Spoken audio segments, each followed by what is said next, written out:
Bem-vindo de volta.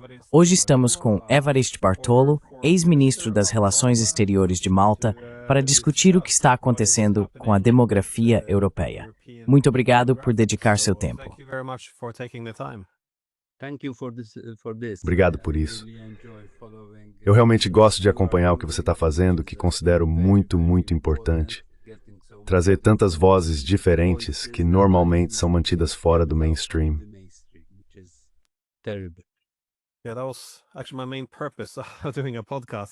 Sim, esse foi na verdade o principal motivo de eu fazer um podcast.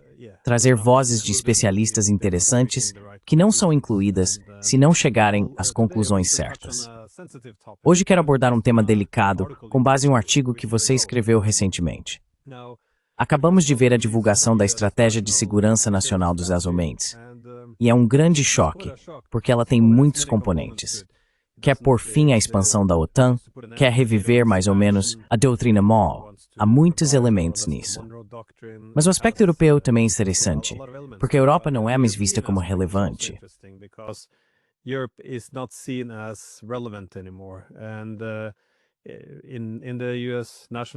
Na Estratégia de Segurança Nacional dos Estados Unidos, prevê-se o fim da civilização europeia, que a participação relativa do PIB global continua despencando, o que é algo muito real, caindo de 25% para 14%. Vemos uma ascensão do autoritarismo por meio de ataques à oposição política, à liberdade de expressão, do declínio demográfico, da migração em massa e da incapacidade da cultura de se reproduzir. Então, hoje íamos abordar um desses problemas, que é o declínio demográfico. Os europeus simplesmente não estão mais tendo muitos filhos, e isso é importante. Você escreveu um artigo muito interessante sobre esse tema, e eu gostaria de saber se poderia desenvolver melhor suas ideias.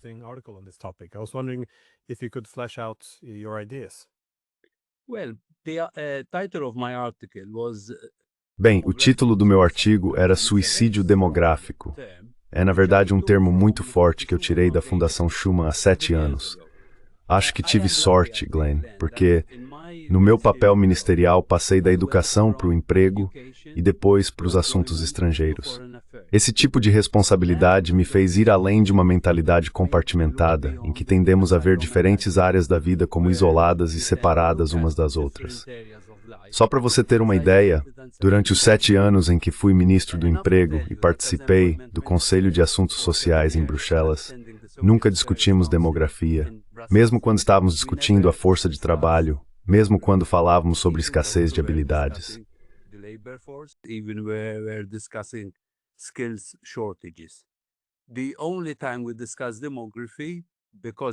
A única vez em que discutimos demografia, porque estava relacionada à migração, foi quando eu era ministro das Relações Exteriores. E mesmo assim, discutimos migração apenas como uma questão de segurança, não como algo ligado à força de trabalho ou ao emprego. Agora isso é muito sério, porque a União Europeia, nos últimos 50 anos, não é algo que aconteceu ontem, vem passando por um declínio demográfico. Se olharmos para o futuro, no próximo ano, a União Europeia deverá atingir seu pico, mas a partir daí começará a declinar. E esse declínio poderá ser dramático se sua população não for renovada com pessoas de fora. Por que isso acontece?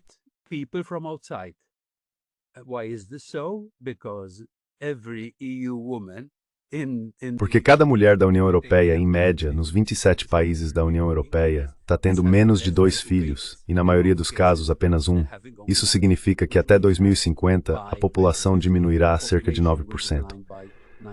Pode não parecer muito, mas se você entender o que esses 9% representam, é algo muito mais significativo quando se trata da população em idade ativa. Veja, ela vai diminuir em 25 milhões. A força de trabalho, em termos de idade produtiva, encolherá em 25 milhões. Até o ano de 2100, a redução será de 55 milhões. E novamente não estamos apenas olhando para números, é preciso observar a composição desses números. Assim, enquanto a população em idade ativa diminui em pelo menos 1 milhão por ano, a população com mais de 85 anos deve dobrar.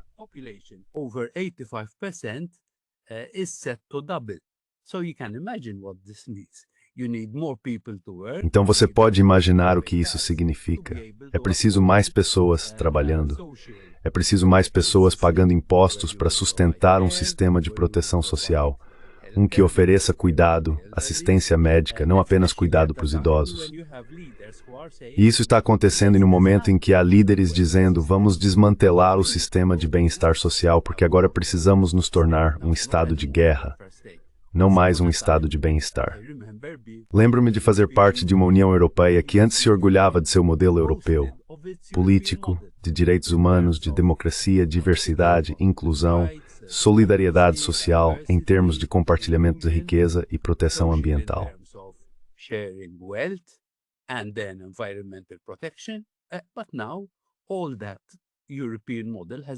Mas agora todo aquele modelo europeu foi jogado pela janela. E o novo modelo europeu é guerra, guerra, guerra. Veja, não é preciso um documento da administração dos Estados Unidos para perceber que a União Europeia está se tornando ainda mais irrelevante.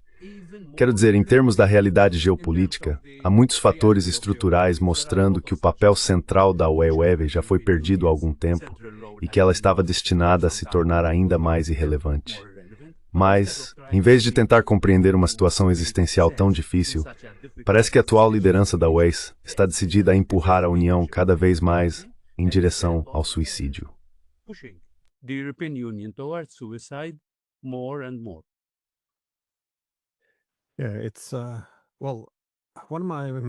Sim, bem, um dos meus principais interesses acadêmicos tende a trazer o aspecto social para dentro da política, porque reconhecemos que política e economia não podem ser vistas separadamente. Esse é todo o princípio da economia política. A sociologia também é muito importante. Antigamente, era comum que tudo isso se unisse, mas hoje fazemos isso com menos frequência. Algo como a queda nas taxas de natalidade não apenas é, com o tempo, uma espécie de suicídio se não estivermos nos reproduzindo, mas também tem consequências econômicas, políticas, geopolíticas, de segurança e sociais.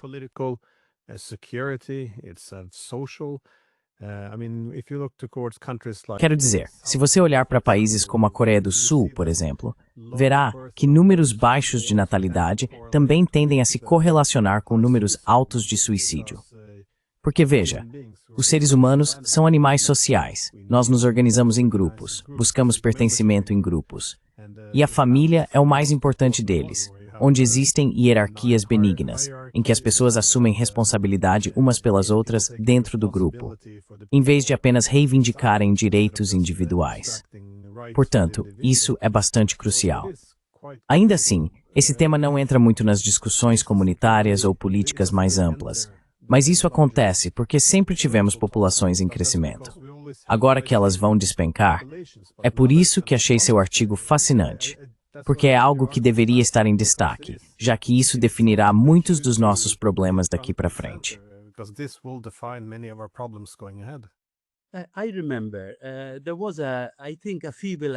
Lembro que houve, acho, uma tentativa fraca, não nesta comissão, mas na anterior, de realmente criar um comissário para tratar de demografia.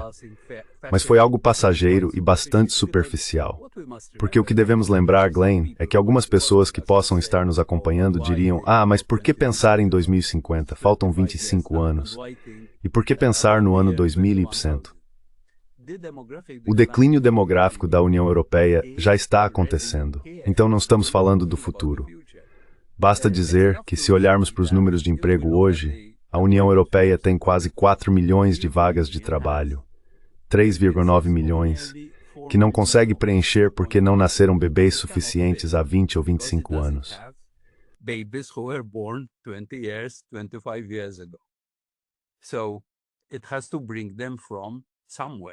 Então é preciso buscá-los de algum lugar.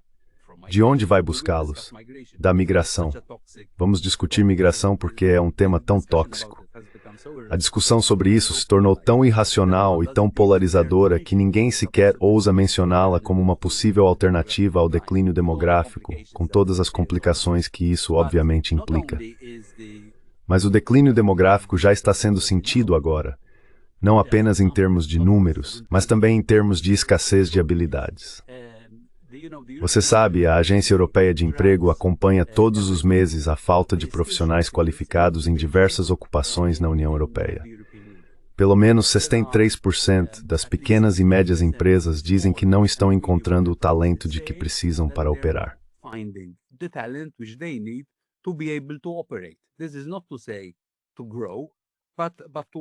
Isso não se trata de crescer, mas de ser capaz de operar.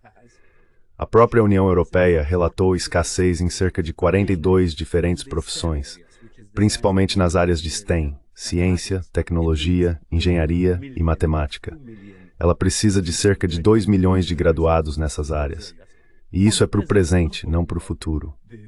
Então, quando você ouve falar que a União Europeia é forte, que está reconstruindo suas forças armadas, desenvolvendo um complexo militar industrial, bem, ela nem sequer tem jovens suficientes para o exército. Na última pesquisa, apenas 32% disseram estar dispostos a se alistar. E também faltam as pessoas qualificadas necessárias para o próprio complexo militar industrial. Essa é a falta de visão.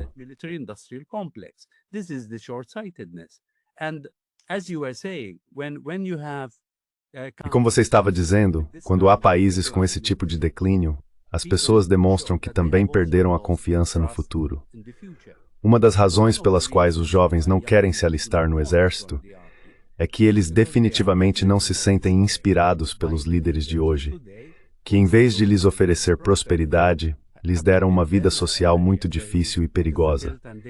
Eles não sentem orgulho de pertencer a uma entidade que não cuida deles. Isso é algo muito profundo. Não estamos falando, repito, não estamos falando apenas sobre a falta de pessoas para ocupar os empregos que estão sendo criados, mas sobre um sentimento de desesperança e de desorientação. E é por isso que não se trata apenas de um declínio demográfico, mas também de um declínio civilizacional.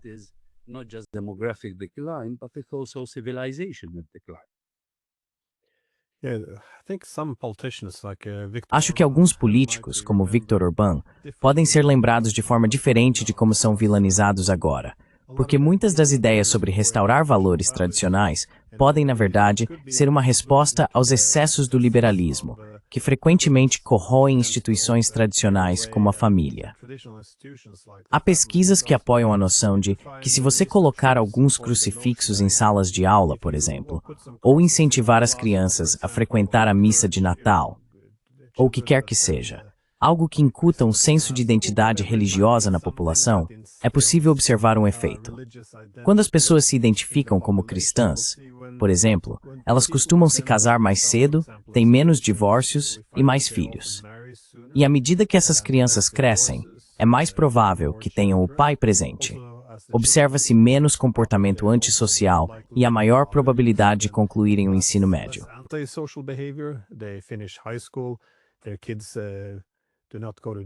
Os filhos deles não vão para a cadeia. Eles usam menos drogas e menos álcool, há menos violência e formam suas próprias famílias estáveis, com taxas de natalidade mais altas novamente. Então você tem esse tipo diferente, bem, chame de engenharia social se quiser, mas são formas de incentivá-lo. Nem todas essas coisas funcionam, é claro. Mas é interessante que alguns políticos estejam realmente falando sobre isso. Lembro que estive no Banco Central da Hungria para dar uma palestra e o presidente do Banco Central subiu ao palco e fez um discurso perguntando: que tipo de economia nós temos? Não podemos medir apenas o PIB. Temos que olhar para o que incentiva a restauração da grande família, por exemplo. Essas são ótimas ideias. Em algum momento, todos os países europeus terão que ter essa discussão, ao que parece.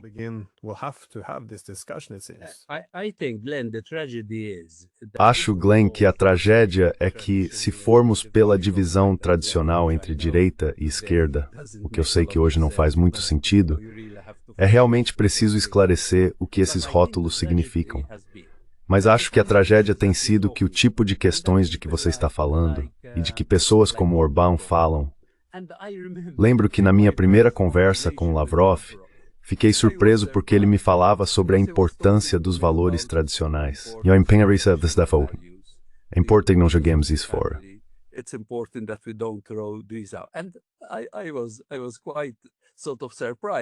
Fiquei bastante surpreso que, em uma discussão entre dois ministros das Relações Exteriores, esse assunto surgisse. Mas eu entendo, faz muito sentido trazê-lo à tona, porque acho que precisamos fazer isso. Seja qual for a área em que estejamos envolvidos, economia, geopolítica, política, assuntos sociais, isso importa. Precisamos lidar com isso como se as pessoas importassem. Afinal, não estamos fazendo isso por si só, nem por ambição ou carreira, mas principalmente pelo bem comum das pessoas. O que acho trágico é tratar essas questões como se só importassem para pessoas como Orbán e Lavrov.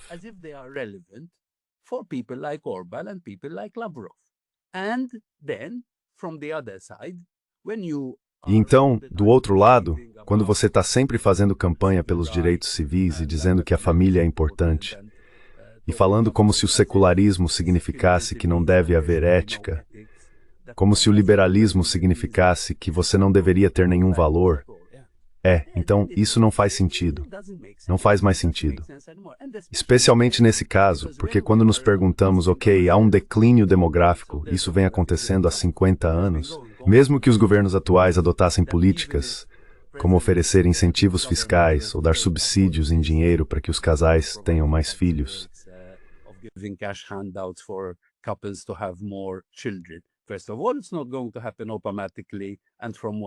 Antes de tudo, isso não vai acontecer automaticamente nem de um dia para o outro.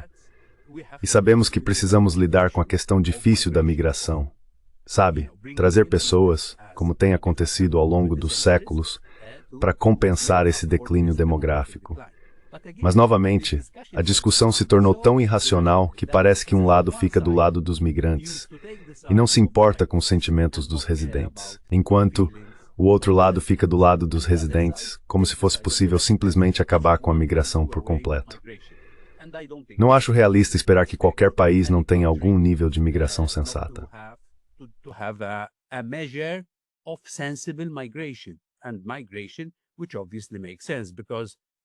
E a migração, obviamente, faz sentido como uma questão, porque é uma força muito disruptiva. As pessoas que chegam são desenraizadas e deslocadas, mas por sua vez as pessoas que as recebem também acabam desenraizadas e deslocadas. Sinto que nós, como formuladores de políticas, não temos sido sensíveis o suficiente para levar em consideração os dois lados, em vez de tomar partido de um ou de outro. Isso agora colocou a União Europeia em uma situação muito difícil. Muito difícil, por causa do declínio demográfico. Ao mesmo tempo, mesmo hoje, os partidos de centro-direita e centro-esquerda falam sobre migração de maneiras que costumavam estar associadas e às vezes ainda estão associadas à extrema-direita. Não apenas com retórica anti-imigração, mas também com políticas anti-imigração.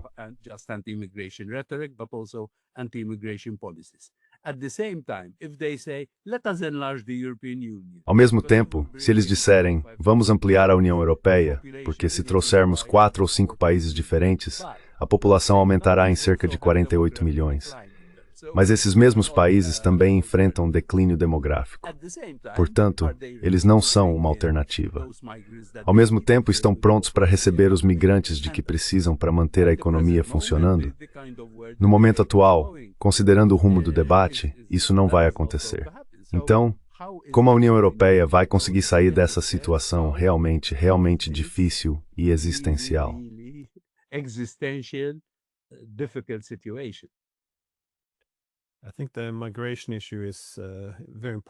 Acho que a questão da migração é muito importante, porque já vemos que ela pode ser bastante divisiva. E como dissemos, a mudança demográfica é um tema muito sensível. Para os conservadores, há o desejo de preservar e reproduzir as estruturas e autoridades existentes, então eles sempre serão muito cautelosos em relação à migração excessiva, pois ela causa muita perturbação na consciência nacional, por assim dizer. Os liberais, por outro lado, costumam olhar para o indivíduo em si, então são muito mais abertos a uma maior migração. Mas isso não precisa ser algo polarizador, se ocorrer com moderação.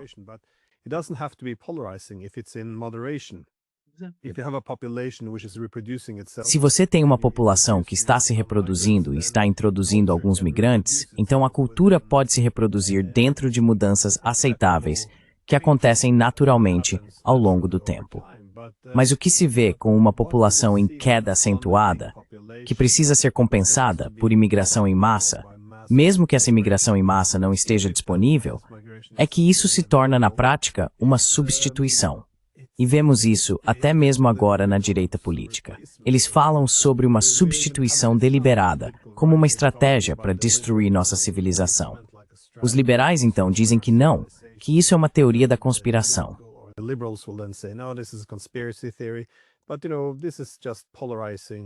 Mas veja, isso é apenas uma retórica polarizadora.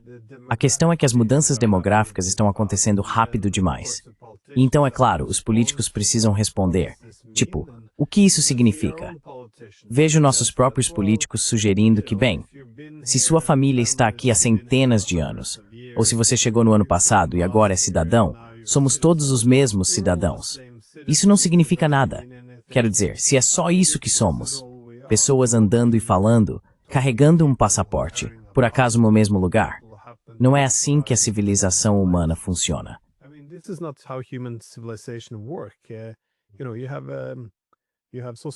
Sabe, há sociólogos como Robert Putnam, que se considera liberal, mas também reconhece que quanto menos homogêneas as sociedades se tornam, menos generosas elas costumam ser, menos democráticas elas são. Porque, para a pessoa comum na rua, você não necessariamente quer redistribuição econômica quando aqueles ao seu redor não são considerados parte do seu grupo, parte do grupo interno. Então, isso pode ser extremamente perturbador. Mas como você disse, não podemos realmente tocar nesse assunto. Porque assim que você sugere que talvez grandes mudanças demográficas possam ser disruptivas para a sociedade, as pessoas ficam desconfortáveis. Parece que você está se aproximando do preconceito ou de algo nesse sentido.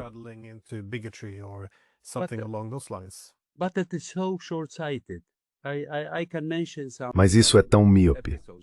Posso mencionar alguns exemplos sobre os quais li. Por exemplo, há uma pequena comunidade de cerca de 4.000 pessoas vivendo nos arredores de Frankfurt. E então, em poucas semanas, uma comunidade síria de mais de 40.000 pessoas se mudou para perto deles. Quero dizer, como se pode esperar que isso seja administrável e que as pessoas não se sintam completamente sobrecarregadas? Aqueles que dizem, deixem que venham, como se de alguma forma a integração fosse se resolver sozinha e tudo se encaixasse. Isso não acontece.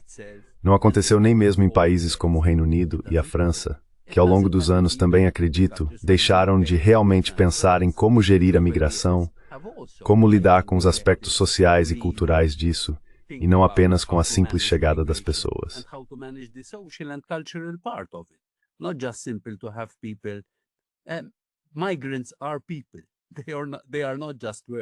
Migrantes são pessoas, não são apenas trabalhadores. Então, como lidar com isso? Se você não adotar as iniciativas educacionais, sociais e culturais necessárias para construir essas comunidades, não vai funcionar.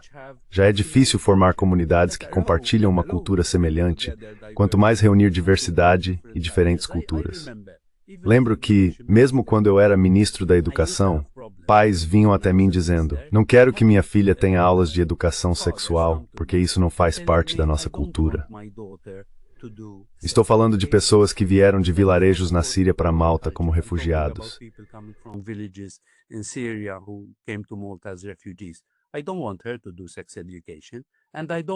Eu não quero que ela dê aulas de educação sexual. E não quero me encontrar com o diretor da escola, porque ela é uma mulher. E eu costumava dizer, não, agora ouça. Levamos anos para construir uma cultura de igualdade, em que homens e mulheres são iguais, e em que devemos ter educação sexual porque é importante, até mesmo para as meninas, para que possam se proteger. Agora que você está aqui, deve respeitar nossa cultura, porque é do seu próprio interesse fazer isso. Eu costumava ter a mesma discussão porque, obviamente, promulgamos leis, mesmo quando eu era ministro da Educação, para proteger, por exemplo, professores gays. E o arcebispo católico de Malta está sujeito a essa lei.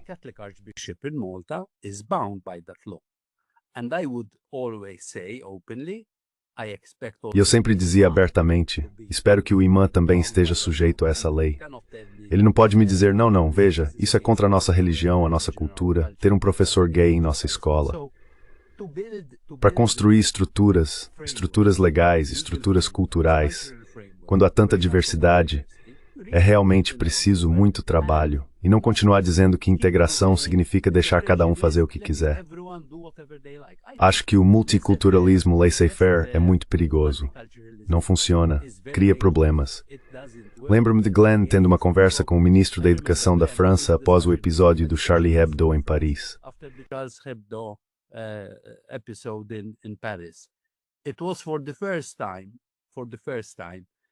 Foi, pela primeira vez em 5 anos, eu acho, que em Bruxelas, no Conselho de Ministros da Educação, discutimos valores. Foi a primeira vez porque se considerava que apenas os tradicionalistas, os húngaros, os irlandeses, os malteses, ainda queriam discutir valores. Eles eram vistos como tão antiquados. Por que ainda querem discutir valores? Estamos aqui na área da educação para discutir empregabilidade, para discutir competências, como vamos digitalizar nossa educação, como vamos garantir que nosso povo tenha as habilidades para trabalhar na economia atual, como se a sociedade não existisse.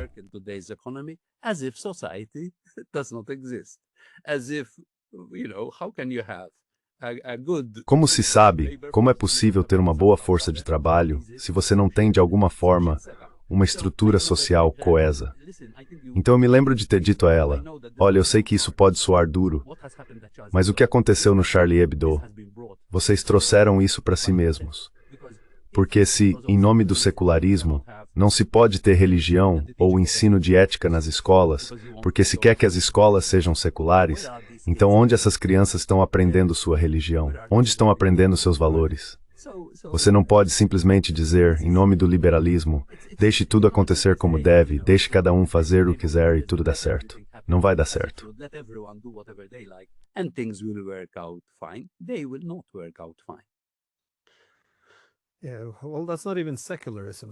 Bem, isso nem é secularismo. Secularismo é separar religião e Estado. Dostoiévski, eu achava, tinha algumas perspectivas interessantes sobre isso, porque ele queria o secularismo até o ponto em que não se deve misturar igreja e Estado, já que o Estado acabaria corrompendo a igreja. É preciso manter a política fora da igreja. Mas ele também estava muito preocupado com o fato de que a igreja acabaria recebendo apenas um cantinho na sociedade, sendo ignorada e deixada para administrar seu próprio declínio. Isso também é muito perigoso. Acho que as pessoas esquecem que a própria democracia, ou mesmo desde a Revolução Francesa, surgiu com duas tradições.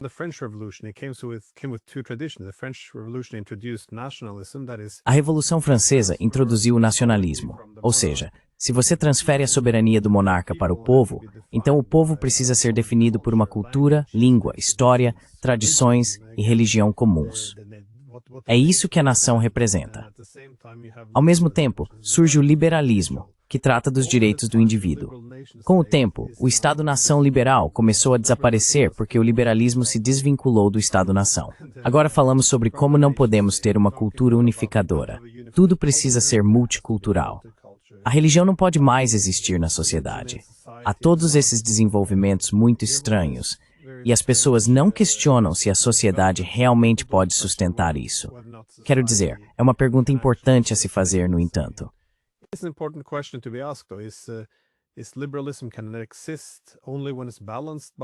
O liberalismo é algo que só pode existir quando está equilibrado pelo nacionalismo.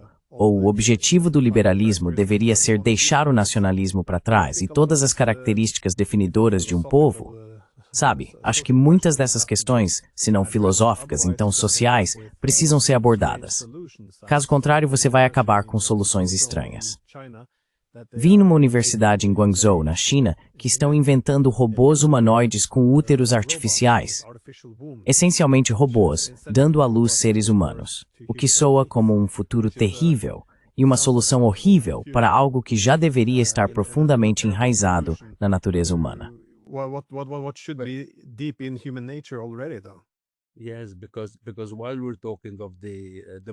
Sim, porque enquanto falamos sobre o suicídio demográfico da União Europeia, não podemos esquecer que até o ano de 2100, a China terá metade da sua população atual. Pouco mais de 660 milhões, eu acho. Então essa questão do declínio demográfico é global. Em algumas regiões, especialmente na Europa, ela é sentida de forma muito mais intensa. E acho que também é mais perceptível porque tendemos a esquecer que muito perto da Europa há outro continente, a África. Até o ano de 2200, a população da União Europeia será cerca de 1/10 da população, aproximadamente 420 milhões na UE e 4,2 bilhões na África.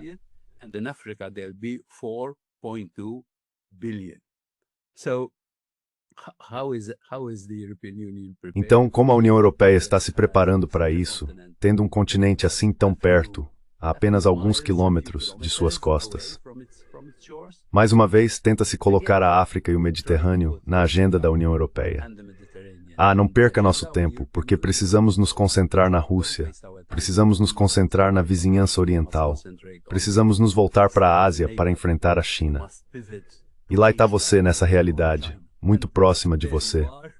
O que está acontecendo dentro de você e ao seu redor? E isso é ignorado. Essas não são decisões de líderes sábios e estratégicos. Mas, infelizmente, esses líderes sábios e estratégicos não estão em lugar algum. Quanto mais sinto que os desafios se tornaram complexos, e quanto mais precisamos de sabedoria profunda para resolvê-los, menos nossa liderança está à altura da tarefa.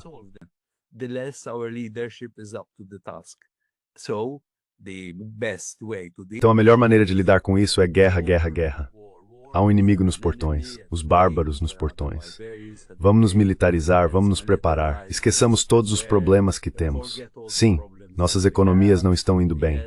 Não temos pessoas suficientes para nossas economias, mesmo onde criamos empregos. Não vamos falar sobre essas coisas. Vamos nos concentrar apenas em uma questão: os bárbaros nos portões.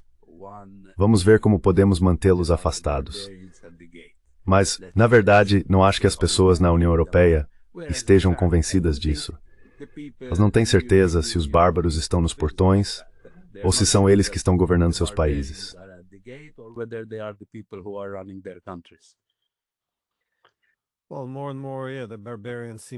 Bem, cada vez mais sim, o bárbaro parece ser a nossa própria liderança política, às vezes. Mas é interessante, de novo, o que isso significa em termos políticos? Como você disse, no século XIX, a população europeia era de 2 a 3 vezes maior que a da África. Agora isso vai se inverter, com a África sendo de 2 a 3 vezes maior que a Europa.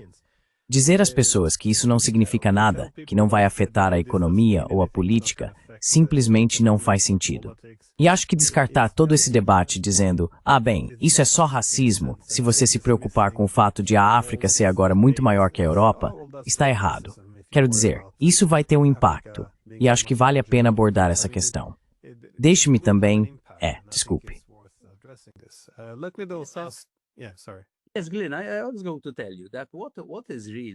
Sim, Glenn, eu ia te dizer que o que é realmente impressionante, novamente, como você disse, é que nesse meio tempo a África está se desenvolvendo. A África está se desenvolvendo e há a presença da Turquia, a presença da Rússia, a presença da China, a presença de outros países. Então a África não está esperando a União Europeia avançar e se desenvolver. Acho que a União Europeia tem sido tão míope ao se deixar fora desse jogo, mesmo tendo sido um grande doador para a África e ainda destinando muito dinheiro ao continente. Mas a África, acredito, vai se desenvolver não apenas sem a União Europeia, porque está se desenvolvendo sem a União Europeia. Há uma grande chance de que acabe se desenvolvendo contra a UE. E acho isso extremamente míope.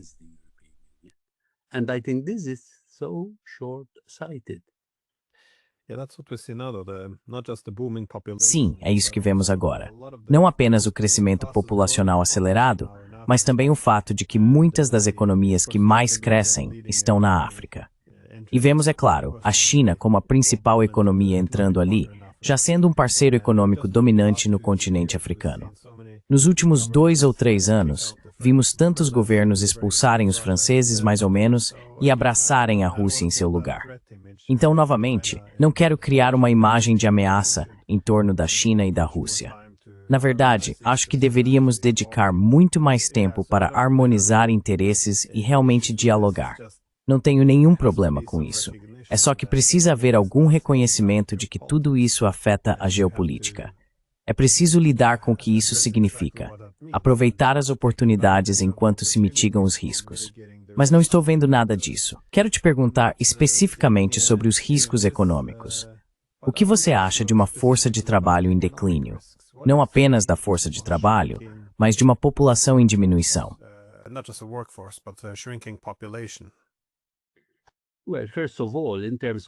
Bem, antes de tudo, em termos de gasto público, será necessário gastar mais com saúde e mais com cuidado dos idosos. Portanto, precisamos construir um sistema de proteção social mais forte. O que isso significa? É preciso ter uma economia próspera. De onde virá o dinheiro para sustentar esse tipo de gasto social? É necessário ter uma economia forte. Mas como teremos uma economia forte se mesmo agora, como mostram as estatísticas, estamos perdendo cerca de 1 milhão de trabalhadores por ano? E depois de 2050, isso vai acelerar ainda mais. Vai dobrar.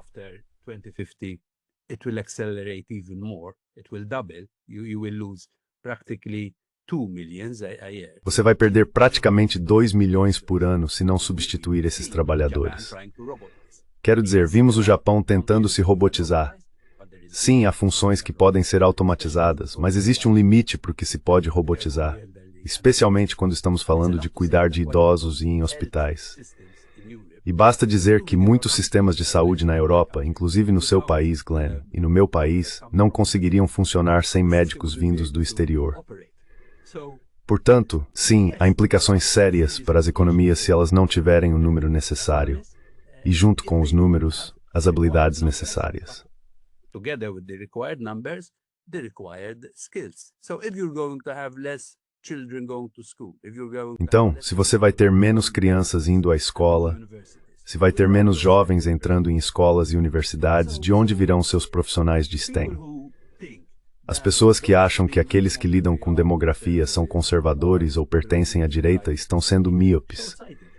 Eu acho que, assim como os conservadores não deveriam evitar discussões sensatas e racionais sobre migração, os liberais também deveriam levar em conta as implicações e consequências do declínio demográfico. Ignorá-lo é, você sabe, colocar seus países em risco.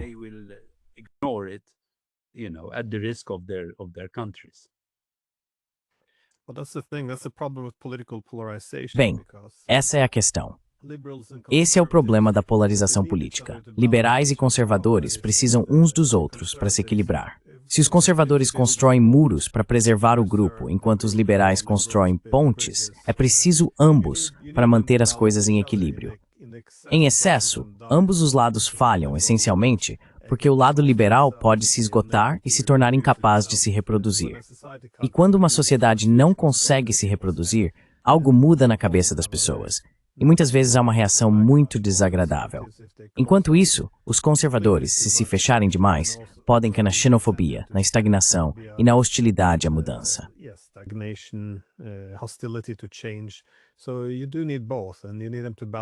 Então você realmente precisa de ambos, e precisa que eles se equilibrem, o que é por isso que é tão perigoso quando vemos essas polarizações. A polarização acontece, porém, quando os problemas não são tratados adequadamente. Economicamente, quero dizer, posso imaginar a redução da produtividade, como você mencionou, as pressões sobre a assistência social, os custos mais altos de saúde, a escassez de mão de obra, o declínio do consumo, da inovação e do empreendedorismo. Quero dizer, qualquer um desses fatores teria um impacto bastante significativo. Mas, na verdade, o declínio populacional é uma variável independente que meio que impulsiona todo esse processo de desenvolvimento. E quanto aos riscos políticos, o que você vê nesse aspecto?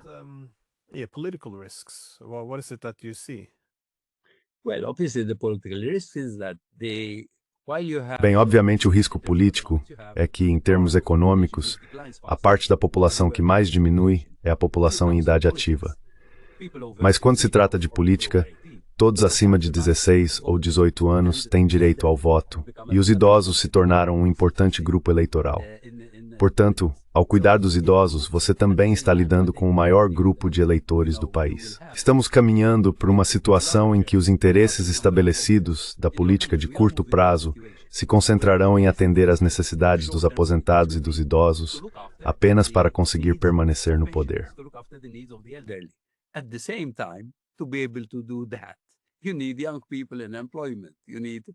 middle-aged Você precisa de jovens empregados. Você precisa de pessoas de meia idade empregadas para sustentar essa proteção social. É por isso que é um círculo tão vicioso. Não dá para desconectar a política de economia. E eu acho que com um eleitorado mais velho, o risco é que sim, pode ser um eleitor mais sábio, mas ao mesmo tempo é preciso olhar além das nossas próprias necessidades. Eu sou um dos mais velhos, então é do meu interesse ter um bom sistema que cuide de mim. Mas eu sei que tenho uma neta e devo pensar nela. Em que tipo de mundo ela vai viver? Que tipo de economia vai sustentar sua qualidade de vida? E a que tipo de sociedade ela vai pertencer? Precisamos de um pouco de visão de futuro para pensar nisso. We must have a bit the foresight to think of this. And this is something which I think is also worrying about the European Union. E isso é algo que eu acho também preocupante na União Europeia. Glenn, eu sinto que, como em muitos sistemas parlamentares, o imediatismo está embutido no ciclo eleitoral. Você não pensa no que vai acontecer em 25 anos. Você pensa em como será afetado se fizer algo em 2 anos, quando houver uma eleição geral. Então há um imediatismo no próprio ciclo eleitoral parlamentar.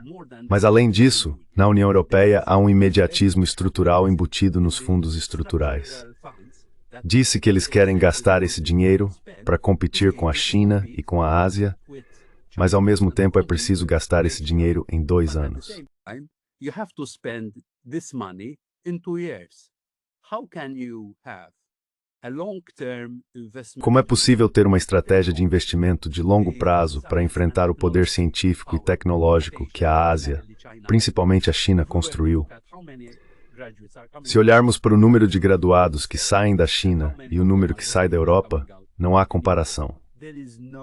Portanto, não é surpresa que, quando observamos a tecnologia, já que obviamente as áreas de STEM também são afetadas pelo declínio demográfico, se você não tem números suficientes, nem sequer terá pessoas nessas áreas.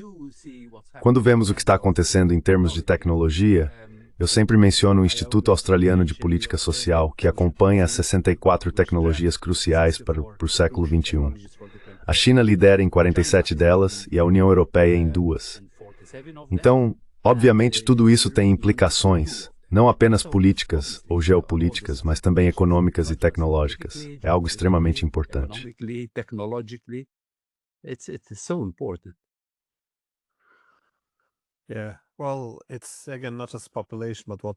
Sim, bem, novamente, não se trata apenas de população, mas do que as pessoas estão estudando. As ciências STEM são muito mais populares em lugares como China e Rússia, em comparação com o que vemos na Europa atualmente. Mas é interessante que, enquanto a Europa tende a estar entre as piores em termos de declínio demográfico, as principais regiões de crescimento estão na Índia e na África, que ainda estão em expansão. É interessante observar as mudanças econômicas e políticas que isso trará. Você mencionou que precisamos olhar 25 anos à frente. Bem, isso mais ou menos nos leva de volta à nova estratégia de segurança nacional dos Estados Unidos de Trump, porque ela afirma que a Europa, em sua trajetória atual, será irreconhecível dentro de 20 anos ou menos. E para evitar que a Europa, como diz o documento, se destrua com suas próprias políticas, a estratégia chega a cultivo de resistência à trajetória atual da Europa.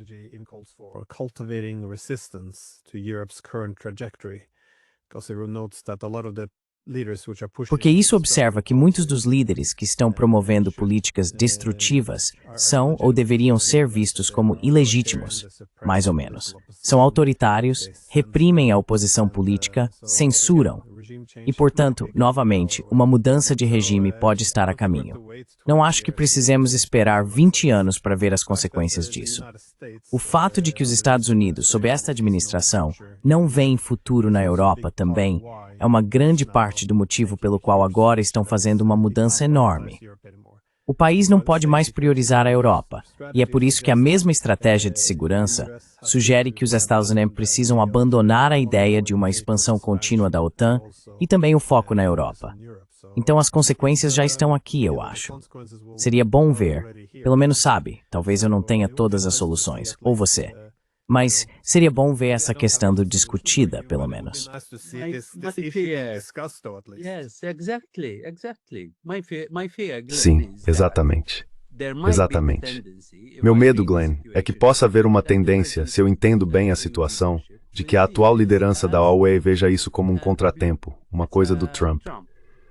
Quando Trump for embora, eles vão achar que tudo voltará ao normal e viveremos felizes para sempre, o que eu acho muito superficial. Todas as questões que discutimos são muito complexas. Não se pode simplesmente ter uma solução mágica para elas, o que significa que é realmente necessário refletir sobre elas e discuti-las seriamente.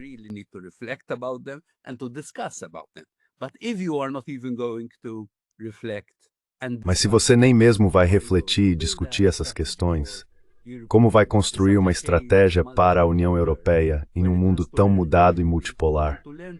Um mundo em que ela precisa aprender humildade, conviver com os outros e parar de sonhar que é o centro do mundo, capaz de ditar não apenas o que os outros devem fazer em sua relação com você, mas também em suas relações entre si.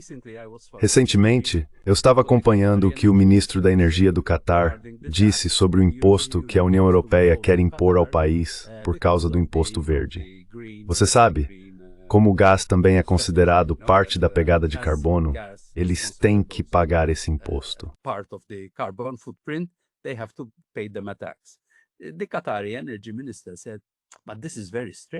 O ministro da Energia do Catar disse: "Isso é muito estranho, até para nós, porque estamos vendendo gás para eles.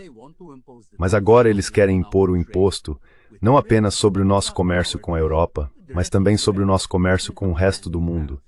Quero dizer, como é possível ter a arrogância de impor a outros países algo que eles não fazem com você, mas com terceiros, com outros? Então, a menos que a União Europeia realmente faça uma boa reflexão sobre si mesma e com humildade comece a entender qual é sua verdadeira posição no mundo de hoje e como construir um futuro para si, vai acabar se afundando cada vez mais."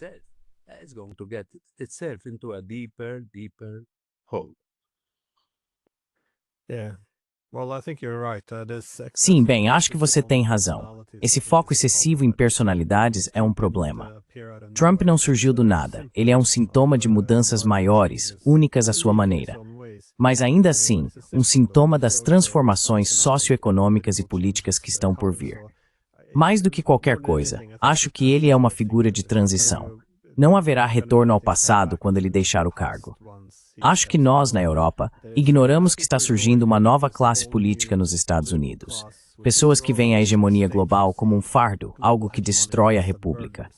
Elas estão profundamente preocupadas com o avanço desse autoritarismo liberal, em que referências constantes a valores são usadas para censurar, difamar e minar a democracia, bem como os valores tradicionais da sociedade. E há também uma parcela crescente de americanos que, com razão, acreditam que a Europa está acabada, economicamente, socialmente, politicamente, especialmente quando olham para nossa liderança desastrada. Não você, é claro, mas ainda assim, há algo nisso.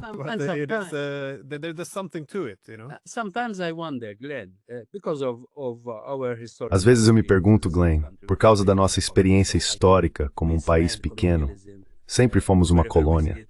Então acho que percebemos o colonialismo onde quer que o vejamos, e às vezes até onde ele não existe. Mas eu me pergunto o que aconteceu desde a Segunda Guerra Mundial. A União Europeia, ou melhor, os líderes europeus, gradualmente, geração após geração, nem perceberam que estavam se tornando colonos dos Estados Unidos. Eles se tornaram parte dessa cultura de dependência da qual têm medo de se desvincular. O padrinho que o sustentou e sob cuja proteção prosperaram nos últimos 80 anos. E agora estão em pânico porque esse padrinho sabe, não quer mais manter esse tipo de relação.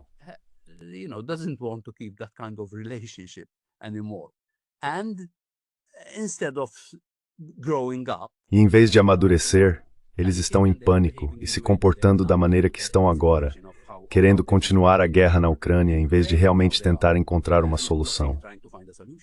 Nos últimos 3 ou 4 anos, prejudicaram a si mesmos a ponto de cortar uma boa fonte de energia e agora precisam importar energia muito mais cara. Tudo isso está acontecendo enquanto sua economia se torna muito menos competitiva. Ao mesmo tempo, eles enfrentam um declínio demográfico, que that are turning really to extent.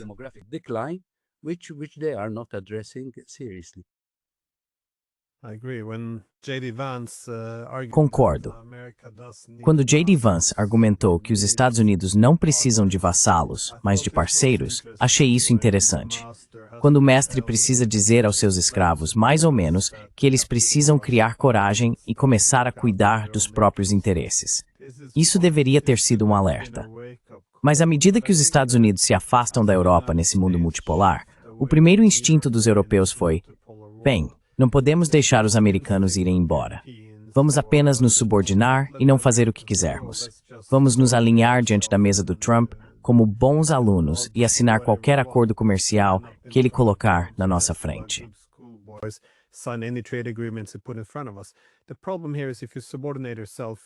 O problema aqui é que ao se subordinar, você ignora interesses nacionais básicos. Você se torna ainda mais irrelevante, e é isso que os americanos estão percebendo. Eles estão perdendo todo o interesse à medida que a Europa continua nesse declínio. Portanto, eu defendo que devemos fazer exatamente o oposto, ou seja, obter mais tecnologia chinesa, energia russa, conectar-nos com outros centros de poder. Assim prosperamos, ganhamos autonomia política e talvez, se os líderes europeus também criarem coragem, Washington possa realmente respeitá-los um pouco.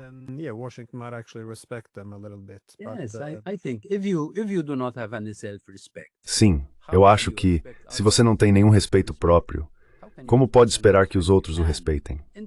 Como pode esperar que eles o respeitem? No caso da União Europeia, vejo que o único futuro viável é reconhecer esse mundo multipolar e não se deixar dominar por nenhuma grande potência, mas construir relações com todas as potências e com o maior número possível de países diferentes. Gosto da forma como Jai Shankar tenta explicar a política externa indiana.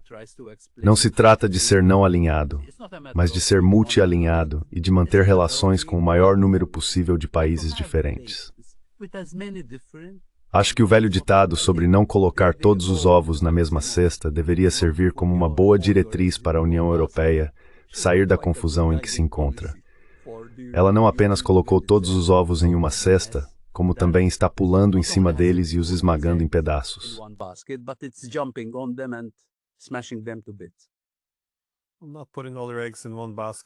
Não colocar todos os ovos em uma única cesta é essencialmente o cerne da geoeconomia também. Diversifique de todas as formas. Isso é bom para você. Bem, sobre os comentários sábios que você acabou de fazer em referência a Jai Shankar, parece um bom ponto para encerrar. Muito obrigado por dedicar seu tempo e espero que possamos conversar sobre isso novamente mais tarde. Obrigado. Adeus. Thank you. Goodbye.